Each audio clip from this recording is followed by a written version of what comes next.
ಈಗ ಸದ್ಯಕ್ಕೆ ಬ್ಯಾಂಕ್ ಬಳಿಗೆ ಧಾವಿಸ್ತಾ ಇದ್ದಾರೆ ಮಹಿಳೆಯರು ಮತ್ತು ಗ್ರಾಹಕರು. ಚಿನ್ನ ಅಡ ಇಟ್ಟಿರ್ತಾರಲ್ಲ, ನಮ್ಮ ಚಿನ್ನ ನಮ್ಗೆ ವಾಪಸ್ ಕೊಡಿ ಅಂತ ಗ್ರಾಹಕರು ಬಂದಿರೋದು ಪಾಪ. ಅವ್ರ ಕಷ್ಟ ಅವ್ರಿಗೆ. ಬ್ಯಾಂಕ್ ಎದುರು ಜಮಾಯಿಸ್ತಾ ಇದ್ದಾರೆ ಗ್ರಾಹಕರು. ಮಂಗಳೂರು ಕೋಟೆಕಾರು ಸಹಕಾರಿ ಬ್ಯಾಂಕ್ನಲ್ಲಿ ಕೋಟ್ಯಾಂತರ ಮೌಲ್ಯದ ಚಿನ್ನವನ್ನು ಗಿರ್ವಿ ಇಟ್ಕೊಂಡಿದ್ದಾರಂತೆ. ಈ ಬ್ಯಾಂಕ್ಗಳಲ್ಲಿ ಚಿನ್ನ ಇಟ್ಬಿಟ್ಟು ದುಡ್ಡು ತಗೋತಾರಲ್ಲ ಸಾಲ, ನೋಡಿ ಇಲ್ಲಿ ಜನ ಬಂದು ನಿಂತಿರೋದು ನೋಡಿ. ಇವರಲ್ಲಿ ಯಾರ್ಯಾರು ಚಿನ್ನ ಎತ್ಕೊಂಡು ಹೋಗಿದಾರೋ, ಅದು ಯಾರ್ಯಾರ್ದು ಬಿಟ್ಟು ಹೋಗಿದಾರೋ ಗೊತ್ತಿಲ್ಲ. ಇನ್ನೂ ಇವ್ಯಾಲ್ಯೂಯೇಷನ್ನೇ ಆಗಿಲ್ಲ ಕರೆಕ್ಟಾಗಿ.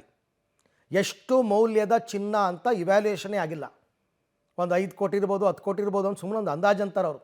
ಒಟ್ಟು 10 ಕೋಟಿಗೂ ಹೆಚ್ಚು ಮೌಲ್ಯ ಅಂತ ಗೊತ್ತಾಗಿದೆ. ಈಗ ಅವರು ಪಾಪ ನಮ್ಮ ಚಿನ್ನ ಸಿಕ್ಕಿದ್ರೆ ಸಾಕಪ್ಪ ಅಂದ್ಬಿಟ್ಟು ಈಗೆಲ್ಲ ಓಡಿ ಬರ್ತಾ ಇದ್ದಾರೆ ಬ್ಯಾಂಕ್ಗೆ. ಎಲ್ಲಿ ಕೊಡ್ತಾರೆ? ಈ ಬಗ್ಗೆ ಮತ್ತಷ್ಟು ಮಾಹಿತಿ ನನ್ನ ಕೊಲೀಗ್ ಸುಖಪಾಲ್ ಅದೇ ಬ್ಯಾಂಕ್ ಬಳಿಯಿಂದ ನೇರ ಸಂಪರ್ಕಕ್ಕೆ ಸಿಗ್ತಾ ಇದ್ದಾರೆ.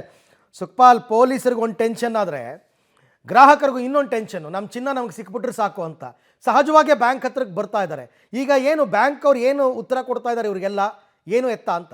ಅರವಿಂದ್, ಪೊಲೀಸರು ಈಗ ಆರೋಪಿಗಳ ಪತ್ತೆಗೆ ಬೇರೆ ಬೇರೆ ತಂಡಗಳನ್ನು ಮಾಡಿ ಬಲೆ ಬೀಸಿರುವಂಥದ್ದು. ಇನ್ನೊಂದು ಕಡೆ ಗ್ರಾಹಕರಿಗೆ ತಲೆನೋವಾಗಿರುವಂಥದ್ದು. ಈ ಬ್ಯಾಂಕಿನಲ್ಲಿದ್ದಂಥ ಸುಮಾರು 15 ಕೋಟಿ ಚಿನ್ನಾಭರಣ ಇದೆ. ಅದರಲ್ಲಿ ನಮ್ಮ ಚಿನ್ನಾಭರಣವನ್ನು ಡಕಾಯಿತರು ಕದ್ಕೊಂಡು ಹೋಗಿದ್ದಾರಾ ಅಥವಾ ಇಲ್ಲೇ ಬಿಟ್ಟಿದ್ದಾರಾ ಅನ್ನೋದ್ರ ಬಗ್ಗೆ ಭಾಳಷ್ಟು ಗೊಂದಲ ಇದೆ. ಹೋದರೆ ಅದನ್ನು ಮತ್ತೆ ಯಾವ ರೀತಿಯಾಗಿ ವಾಪಸ್ ಪಡೆಯುವುದು ಅನ್ನುವಂಥದ್ದು. ಈಗ ಬ್ಯಾಂಕಿನವರು ಸದ್ಯಕ್ಕೆ ಹೇಳ್ತಾ ಇದ್ದಾರೆ ಇದಕ್ಕೆ ಇನ್ಶೂರೆನ್ಸ್ ಇದೆ, ಇನ್ಶೂರೆನ್ಸ್ ಇರುವಂಥ ಕಾರಣಕ್ಕಾಗಿ ಯಾವುದೇ ರೀತಿಯ ತೊಂದರೆ ಆಗೋದಿಲ್ಲ. ನಿಮ್ಮ ಎಷ್ಟು ಬ್ಯಾಂಕಲ್ಲಿ ಇಟ್ಟಿರುವಂಥ ಚಿನ್ನಾಭರಣ ಇದೆ ಅದನ್ನು ವಾಪಸ್ ಇನ್ಶೂರೆನ್ಸ್ ಮೂಲಕ ಕೊಡಲಾಗುತ್ತೆ ಅನ್ನುವಂಥದ್ದನ್ನು ಹೇಳ್ತಾ ಇದ್ದಾರೆ. ಆದರೆ ಸದ್ಯದ ಮಟ್ಟಿಗೆ ಈಗ ಟೆನ್ಷನ್ ಇರುವಂಥದ್ದು ನಮ್ಮ ವಸ್ತುಗಳು ನಾವಿಟ್ಟಿರುವಂಥ ಚಿನ್ನಾಭರಣಗಳೇ ಸಿಗುತ್ತಾ ಸಿಗೋದಿಲ್ವ ಅನ್ನುವಂಥ ಟೆನ್ಷನ್ ಇರುವಂಥದ್ದು. ಹಾಗಾಗಿ ತುಂಬ ಜನ ಇಲ್ಲಿ ಗ್ರಾಹಕರು ಬಂದಿದ್ದಾರೆ. ಅವರವರ ಬ್ಯಾಂಕ್ಗಳಲ್ಲಿ ಅವರವರ ಚಿನ್ನಾಭರಣಗಳನ್ನು ಇಟ್ಟಿರುವಂಥದ್ದನ್ನು ಇವತ್ತು ಯಾವ ರೀತಿ ಸಿಗುತ್ತೆ ಅನ್ನುವಂಥ ಟೆನ್ಷನಲ್ಲಿರುವಂಥದ್ದು.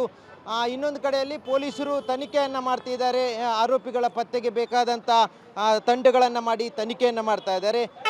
ಇಲ್ಲಿ ಸಾಕಷ್ಟು ಜನ ಗ್ರಾಹಕರು ಬಂದಿದ್ದಾರೆ. ಸರ್, ನೀವೇನ ಇಲ್ಲಿ ಗ್ರಾಹಕರಾಗಿದ್ದೀರಾ? ನಿಮ್ಮ ಚಿನ್ನಾಭರಣ ಏನಾದರೂ ಇದೆಯಾ? ಯಾವುದಪ್ಪ? ನಾವು ನಿನ್ನೆಲ್ಲ ಕೊಟ್ಟಿದ್ದೇನಲ್ಲ.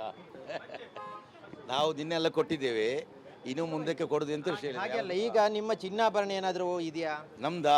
ನಮ್ದುಂಟು. ನಾವು 10 ಲಕ್ಷ ಚಿಲ್ಲರೆ ಚಿನ್ನಾಭರಣ ಬ್ಯಾಂಕಲ್ಲಿ ಉಂಟು. ಅದಕ್ಕೆ ನಾವು ನಮಗೆ ಸೋಮವಾರ ಕೊಡ್ತಾರಂತೆ ಇಲ್ಲಿ ಭರವಸೆ ಮಾಡ್ತಾ ಇದ್ದಾರೆ.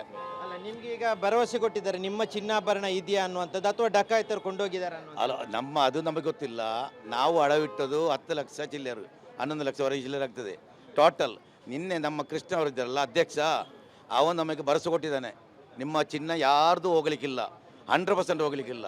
ನೀವು ಎಷ್ಟು ಇಟ್ಟಿದ್ದೀರಿ ಅಷ್ಟೇ ನಾವು ಎಲ್ಲ ಕೊಡ್ತೇವೆ. 19 ಕೋಟಿ ರೂಪಾಯಿ ನಮ್ಮ ಇನ್ಸೂರೆನ್ಸ್ ನಮಗೆ ಉಂಟು. ಅದರಲ್ಲಿ ನಿಮಗೆಲ್ಲರಿಗೂ ಪಾಲ್ ಮಾಡಿ ಕೊಡ್ಬೋದು. ನೀವು ಯಾರು ಟೆನ್ಷನ್ ಮಾಡಬೇಡಿ ಅಂತ ಹೇಳಿದ್ದಾನೆ. ಆ ಭರವಸೆ ಕೊಟ್ಟ ಕಾರಣ ನಮಗೆ ಯಾರಿಗೆ ಟೆನ್ಷನ್ ಇಲ್ಲ.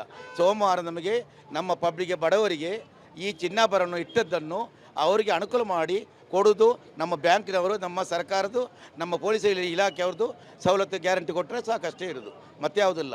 ನಮ್ಮ ಬಡವರಿಗೆ ತೊಂದರೆ ಆಗಬಾರದು ಅಷ್ಟೇ. ಎಲ್ಲ ಇರೋದು ಆವತ್ತು ಊಟ ಮಾಡೋರು 500 ರೂಪಾಯಿ 300 ರೂಪಾಯಿ ಸಂಬಳ ಇರುವಂಥ ಜನರಿರೋದು.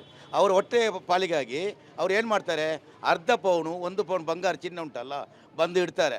ಮಕ್ಕಳಿಗೆ ಸ್ಕೂಲ್ ಕಟ್ಟಲಿ ಫೀಸ್ ಇಲ್ಲದ್ರೆ, ಅದರಲ್ಲಿ ತಿನ್ನಿಗೆ ಅನ್ನದಾನ ಇಲ್ಲದ್ರೆ, ಡ್ರೆಸ್ ಅವ್ರಿಗೆ ಇಲ್ಲ, ಹಬ್ಬಕ್ಕೆ ಬಂದರೆ ಡ್ರೆಸ್ ಇಲ್ಲದ್ರೆ ಅರ್ಧ ಪೌನ 1 ಪೌನ ಅದನ್ನು ಇಟ್ಟೊಬ್ಬ ಅಂಥ ಬ್ಯಾಂಕ್ ಇದು.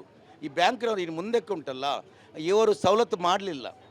ಇವರು ಮನೆಗೆ ನಾವು ಒಂದು ಬೇಲಿ ಕಟ್ಟುವಾಗ ಅದನ್ನು ಸ್ಟ್ರಾಂಗ್ ಮಾಡಿ ಕಟ್ಟಬೇಕಾಗ್ತದೆ. ಅದನ್ನು ಬೇಲೆ ತಿಂದರೆ ಅದನ್ನು ನಾವು ಹೇಳಲಿಕ್ಕಾಗೋದಿಲ್ಲ. ಇನ್ನು ಮುಂದಕ್ಕೆ ಏನು ಮಾಡಬೇಕು, ಈ ಬ್ಯಾಂಕಿನ ಮುಂದಕ್ಕೆ ಹೋಗುವುದಾದರೆ ಇವರೆಲ್ಲ ಸವಲತ್ತು ಮಾಡಿ ನಮ್ಮ ಪಬ್ಲಿಕ್ಕಿಗೆ ಇಲ್ಲಿ ಕೊಡಬೇಕಾಗಿ ವಿನಂತಿ.